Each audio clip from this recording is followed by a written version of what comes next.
আসসালামু আলাইকুম প্রিয় দর্শক, আপনারা জানেন এই সরকারের আমলে যে ঘটনাটা নিয়ে আমি প্রথম বেশ একটা সরকারের একটা সিদ্ধান্তের ব্যাপারে আমি সমালোচনা করেছি, সেটা হচ্ছে যে ৬টা সিটি কর্পোরেশনে সরকার যে ৬জন প্রশাসক নিয়োগ করেছেন এবং এই ৬জন প্রশাসকই তার দলের থেকে নিয়োগ করেছেন। এই ঘটনাটা আমার কাছে ভালো লাগেনি এবং আমি বলেছি এটা মানে খুবই একটা অযৌক্তিক এবং দলীয়করণের মতো কাজ হয়েছে। কিন্তু সরকার এটা কেন করলো কাজটা, আমি এটা নিয়ে আলোচনার চেষ্টা করছি। ওনারা কোনো জবাব এখন পর্যন্ত দেননি, কিন্তু আমি নিজেই একটু চিন্তা করার চেষ্টা করছি ওনারা এটা কেন করলেন। ওনারা তো বলবেন যে নাগরিক সুযোগ সুবিধা, এই যে ৬টা সিটি কর্পোরেশনে করলেন, এই ৬টা সিটি কর্পোরেশনে মানুষ তো নাগরিক সুযোগ সুবিধা থেকে বঞ্চিত হচ্ছে। আপনারা জানেন এটা কিন্তু অন্তর্বর্তীকালীন সরকারের সময় তারা এই কাজটা করেছিল। তারা সমস্ত সিটি কর্পোরেশনের, সমস্ত পৌরসভার, মিউনিসিপ্যালিটির যত নির্বাচিত মেয়র আছেন, কাউন্সিলর আছেন, কমিশনার আছেন, কাউন্সিলর আছেন, সবাইকে কিন্তু ওনারা মানে বাতিল করে দিয়েছেন এক নোটিশে। সেই নোটিশটা কি, যে জাতীয় স্বার্থে সব বাতিল করে দিয়েছেন। তো জাতীয় স্বার্থে আপনি বাতিল করে দিলেন, কিন্তু বাতিল করার পর মানে ওইখানকার এই যে সিটি কর্পোরেশনের মেয়র হয়, কাউন্সিলর হয় অথবা কমিশনার হয়, যারা হন আর কি, তো ওনাদের তো একটা কাজ আছে, ওনাদের সঙ্গে নাগরিকদের জন্য কিছু কাজ আছে। দেখা যায় যে একজন কাউন্সিলর যিনি হন অথবা একজন কমিশনার যিনি হন, তার কাছে একজন মানে তারা নাগরিকদের প্রায় 14-15টা কাজ করেন নিয়মিতভাবে, নাগরিকদের সাথে তাদের সম্পর্ক। একটা মেয়র যখন হন, মেয়রের কাছে কয়জন লোক যায় কাজের জন্য? যায় না, কিন্তু তারা কিন্তু ওই কাউন্সিলরের কাছে যায়, ওই কমিশনারের কাছে যায়। কিভাবে যায়? যেমন ধরেন আপনার একটা সার্টিফিকেট লাগবে, অথবা আপনার জন্ম নিবন্ধন করতে হবে, অথবা ফ্যামিলিতে কেউ মারা গেছে তার মৃত্যু রেজিস্ট্রেশন করতে হবে। এগুলো কিন্তু মৃত্যু রেজিস্ট্রেশন দরকার পড়ে এই কারণে যে তার যারা ওয়ারিশ আছে সেই ওয়ারিশটা জমি ভাগাভাগি করবে, সেখানে কিন্তু উনি যে মারা গেছেন তার একটা প্রমাণপত্র লাগবে, এটা লাগে। আবার ওয়ারিশান সার্টিফিকেট একটা আছে, খুব গুরুত্বপূর্ণ এটা। একজন লোক মারা গেছেন, তার ওয়ারিশান কে কে, সেই সার্টিফিকেটটা কে দিবে? একজন কাউন্সিলর দিবেন অথবা একজন কমিশনার দিবেন। তো এখন উনি যেটা দেবেন, এখন ওনাকে তো আপনি বাদ দিয়ে দিলেন, স্থানীয় সরকার মন্ত্রণালয় তাদেরকে সব বাদ দিয়ে দিল। এটা অন্তর্বর্তীকালীন সরকার এক আদেশে সবাইকে জাতীয় স্বার্থে, জনস্বার্থে বাদ দিয়ে দিছে। এখন জনস্বার্থে বাদ দিয়ে দিল বুঝলাম, তার মাধ্যমে যে জনগণের স্বার্থ প্রতিনিয়ত লঙ্ঘিত হচ্ছে, জনগণ যে তার কাজগুলি করতে পারছে না, তার জন্য বিকল্প আপনি কী রাখলেন? আপনি বিকল্প রাখলেন হলো গিয়ে বিভিন্ন সরকারি কর্মকর্তাদেরকে ওই সমস্ত পদে আপনি বসালেন, সরকারি কর্মকর্তাদের এক একটা লেভেলে বসালেন। যেমন একদম ধরেন আপনার, আমার বাড়ি যেখানে, আমার বাড়ি ময়মনসিংহের মুক্তাগাছা, ওখানে একটা আছে আপনার পৌরসভা আছে। সেই পৌরসভার যিনি মেয়র, তাকে তো বাদ দিয়ে দিচ্ছেন। এখন মেয়র হয়েছে কি ওখানকার ইওনো মেয়র হয়ে কি করলেন? আমি এর আগের খবর জানি, এর আগে যিনি ইওনো ছিলেন ওনার নানা রকম কর্মকাণ্ডের কাহিনী অলরেডি আমি জেনেছি, কিছু কিছু জেনে আমার মাথা খারাপ হয়ে গেছে। নতুন নতুন মার্কেট হচ্ছিল, সেই মার্কেটগুলি সে বিভিন্ন ভাড়ায় টাকা দিয়ে বিপুল অঙ্কের টাকা সেখান থেকে সে লুটপাট করেছেন, করে চলে গেছেন আবার বদলে হইয়া। তো ওই লোকের কিন্তু কোনো জবাবদিহিতা নাই। ওখানে যদি একটা ইলেকটেড লোক থাকতো, একটা স্থানীয় লোক থাকতো, তার কিন্তু একটা জবাবদিহিতা প্রশ্ন, সে এরকম 9-6 করতে পারতো না। করলে কি হতো, সে তো আগে এবার আবার ইলেকটেড হতে পারতো না, অথবা জনগণ তাকে ধরতো, সে তো ওই এলাকায় তার বাড়ি। কিন্তু যিনি ইউনো হয়ে গিয়েছেন, তার তো কোনো দায় দায়িত্ব নাই, উনি তো বদলে অন্য জায়গায় চলে গেছেন এখন। কিন্তু উনি কত টাকা মেরেছেন তার তদন্ত কে করবে? তো এগুলো কিন্তু হয়েছে। পাশাপাশি যারা কমিশনার ছিল তাদের কি হলো, যে তাদের কাছে যে কাজগুলি ছিল সে কাজগুলি তো এখন করতে পারে না। এখন এই সমস্ত কাজ করার জন্য হয়তো কোনো না কোনো সরকারি কর্মকর্তাকে দায়িত্ব দেওয়া হয়েছে। ধরা যাক একজন ইঞ্জিনিয়ারকে দায়িত্ব দেওয়া হয়েছে, অথবা থানা শিক্ষা অফিসারকে দায়িত্ব দেওয়া হয়েছে একটা ওয়ার্ডে, আরেক জায়গায় হয়তো থানা পশুপালন কর্মকর্তাকে আরেক জায়গায় দায়িত্ব দেওয়া হয়েছে। তো এখন ওই লোক তো ওই পশুপালন কর্মকর্তা, সে হয়তো 2 মাস আগে ওখানে বদলি হয়ে গেছে। তখন উনি কি ওই এলাকার লোকজনকে চেনে? উনি কীভাবে তার নাগরিকত্ব সার্টিফিকেট দিবে? কীভাবে কি দিবে? দিতে তো পারবে না। তখন অনেক সময় এমনও দেখা গেছে, অনেক সঙ্গে আলাপ করে জেনেছি যে কমিশনার নাই, কিন্তু ওই সম্বন্ধে ধারণা পাওয়ার জন্য ওই দায়িত্বপ্রাপ্ত সরকারি কর্মকর্তা ওই কমিশনারকে ফোন করেছে যে ভাই এটা আমি কী করবো। মানে উনি তো দিতেও পারেন না, উনি আবার দিবে যে দিয়ে কোন পরে বিপদে পড়ে। তো অনেক সময় এরকম হয়েছে। কিন্তু তো আমি যেগুলো বলছিলাম যে এবার যেটা হলো যে আপনি সিটি কর্পোরেশনে 6 জনকে নিয়োগ করলেন, 6 জনের রাজনৈতিক ব্যক্তিত্ব, এটা কোনো দরকার ছিল না, কারণ এগুলোর মেয়াদ শেষ হয়ে গিয়েছিল।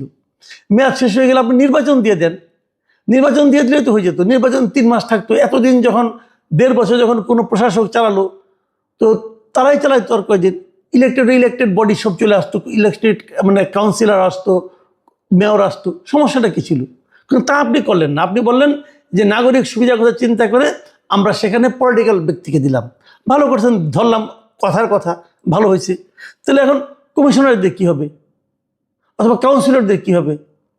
কাউন্সিলর দিবেন না, ওখানে কি দিবেন? ওটা তো সরকারি লোকজন চালাচ্ছে। তাহলে ওখানেও কি আপনি বিএনপির বিভিন্ন স্থানীয় লোকাল লিডার যারা আছে তাদেরকে দিবেন? তাহলে কি পুরা সিটি কর্পোরেশনটাকে আপনি বিএনপিকরণ করবেন? এটা কি ঠিক হবে? মেয়র আপনি দিলেন যাকে, তার মাধ্যমে কিন্তু নাগরিক সমাজের সমস্যাগুলি সমাধান হবে না রে ভাই। নাগরিকদের সমস্যার সমাধান করতে হলে আপনাকে কাউন্সিলর নিয়োগ করতে হবে। কারণ কাউন্সিলর যদি সরকারি লোককে চালাতে পারেন, সরকারি কর্মকর্তাদের চালাতে পারেন, তাহলে মেয়র পারবেন না কেন? সমাধান একটা, সেটা হলো নির্বাচন দিয়ে দেওয়া। আর যতদিন নির্বাচন না হচ্ছে ততদিন পর্যন্ত আপনি একজন সরকারি কর্মকর্তা, এটা সাধারণত অতিরিক্ত সচিবই সাধারণত এই সমস্ত প্রশাসক হন, তাকে দিয়ে চালান। পাশাপাশি আমি মনে করি যে কাউন্সিলর পদে সেখানে সরকারি কর্মকর্তা দিয়েন না, বরঞ্চ কাউন্সিলরও তো পলিটিক্যাল না।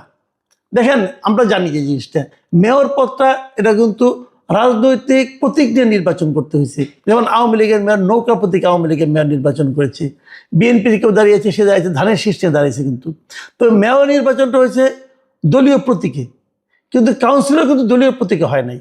কাউন্সিলর যারা হয়েছেন তারা নিজস্ব প্রতীকে স্বতন্ত্র হিসেবে তারা করেছেন। তো তাদেরকে আমি অরাজনৈতিক ধরতে পারি।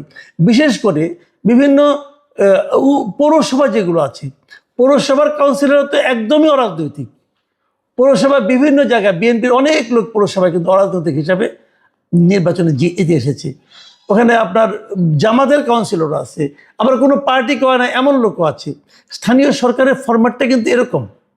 এবং ওই যে উপজেলার যে পরিষদ যেটা আছে, সেটাও তো আপনার বাদ দিয়ে দিয়েছেন। উপজেলা পরিষদেও কিন্তু মানে যারা নাকি আপনার ভাইস চেয়ারম্যান বলেন অথবা আপনার মেম্বার বলেন যারা আছে, এরা সবাই কিন্তু একভাবে অরাজনৈতিকভাবে কিন্তু তারা কিন্তু ইলেক্টেড হয়েছে। তাহলে এই লোকগুলিকে আমি মনে করি তাদের দায়িত্বে ফিরিয়ে দেওয়া উচিত। যার যতদিন মেয়াদ আছে তাদের সেই ততদিনের দায়িত্বে ফিরিয়ে দেওয়া উচিত। স্থানীয় সরকার নির্বাচন তো সারা দেশে একদিনে হয় না। যখন নির্বাচনটা হয় তখন যারা যখন মিটিং করে প্রথমবার, তারপর থেকে 5 বছর মেয়াদ থাকে। এরকম অনেকের এমনও আছে যে আপনার অন্তর্বর্তীকালীন সরকারের সেই তুগলকি আদেশের কারণে এমনও দেখা গেছে যে অনেকের মাত্র নির্বাচন হয়ে মাত্র 15 দিন 20 দিন তারা দায়িত্বে ছিল, তারপরে তারা নাই হয়ে গেছে। তো এটা তাদের জন্য তো সামাজিকভাবে একটা বিরাট মানে আপনার বিব্রতকর অবস্থা তারা পড়ে গেছে। কিন্তু কাজেই আমার মতে হলো যে সবগুলো স্থানীয় সরকার নির্বাচন যত দ্রুত আপনি দিবেন, তত সারা দেশে একটা মানুষের মধ্যে একটা স্থিতিশীলতা আসবে, মানুষের সমস্যাগুলো দূরীভূত হবে। 18 মাস ধরে বিভিন্ন মানুষের যে কি কষ্ট গিয়েছে, আমার ফ্যামিলিতে এরকম একটা ঘটনা ঘটেছে। আমার শ্বশুরবাড়িতেই আমার এক আত্মীয় মারা গেছেন। এখন তার যে আপনার ওয়ারিশান সার্টিফিকেট, এটা আনতে যে কি ভোগান্তি, এটা আমি টের পেয়েছি। কাজে এটা একটা ভয়ঙ্কর ব্যাপার। কিন্তু মানুষের অনেক কষ্ট হচ্ছে। তো এখানে আমি মনে করি সরকার উচিত হবে, যে কাজ আপনারা করেছেন 6টা ঠিক করেন না। 1 নম্বর, আপনাদের উচিত ছিল বরঞ্চ কাউন্সিলরগুলি যারা যারা ছিল যে পদে, তাদের সবাইকে সেই পদে আবার ফিরিয়ে আনা, এনে দ্রুত যত তাড়াতাড়ি সম্ভব নির্বাচন দিয়ে দেওয়া। এবং হ্যাঁ, ঠিক আছে, আর প্রশাসক হিসেবে মেয়র পদে কি সিটি কর্পোরেশনে কি পৌরসভায়, সেখানে একজন প্রশাসক নিয়োগ করা। কিন্তু কাউন্সিলর যেন আবার প্রশাসক না হয়। কাউন্সিলর যারা কাউন্সিলর হচ্ছে মানে যারা নাকি মানে অরাজনৈতিকভাবে যারা নির্বাচিত হয়েছে, তাদের পদগুলিতে তাদের আবার নতুন করে ফিরিয়ে দিয়ে পরবর্তী নির্বাচন পর্যন্ত অপেক্ষা করা। কারণ তারা কিন্তু জনগণ দ্বারা নির্বাচিত, এটা মাথায় রাখতে হবে। কিন্তু জাতীয় নির্বাচন যেভাবে হয়েছে, মানে ভোটারবিহীন নির্বাচন, তেমনটা কিন্তু কাউন্সিলরগুলির ক্ষেত্রে হয়নি। এটা আপনারা মাথায় রাখবেন। কাজে এইভাবে যদি সরকার করেন, আমি মনে করি সরকার একটা ভালো কাজ করবেন। স্থানীয় সরকার মন্ত্রণালয়ের দায়িত্বে যিনি আছেন বিএনপির যে মহাসচিব মির্জা ফখরুল ইসলাম আলমগীর, আমি ওনাকে বলবো, আপনারা প্রথমত যে কাজটা করেছেন, বদনাম করিয়েছেন মানুষের কাছ থেকে, এই কাজটা আপনারা ঠিক করেননি। এটা এখনও সংশোধনের সময় আছে। আর ঢাকা উত্তর দক্ষিণ এগুলিতে মেয়াদও শেষ হয়ে গেছে। আপনার দ্রুত নির্বাচন। একদিন আবার আজকে দেখলাম একজন মেয়র বলছেন যে 6 মাসের মধ্যে দায়িত্ব দিয়ে উনি মানে নির্বাচিত লোকজন হাতে দায়িত্ব দিয়ে ওনারা চলে যাবেন। ভাই 6 মাস কেন? আপনাকে 6 মাস থাকারও এখতিয়ার কে দিল? আপনি ইচ্ছা হলে 6 মাস বলে দিলেন? এটা কি আপনার সম্পত্তি নাকি ভাই? 6 মাস থাকার তো আপনার কোনো এখতিয়ার নাই। এটা 3 মাসের মধ্যে নির্বাচন হওয়া উচিত। এবং এই 3 মাসে মানে আপনার এই বিভিন্ন ওয়ার্ডগুলো নির্বাচিত কাউন্সিলরদের যারা আগে ছিলেন তাদেরকে এই দায়িত্বে আবার নতুন করে বসানো উচিত।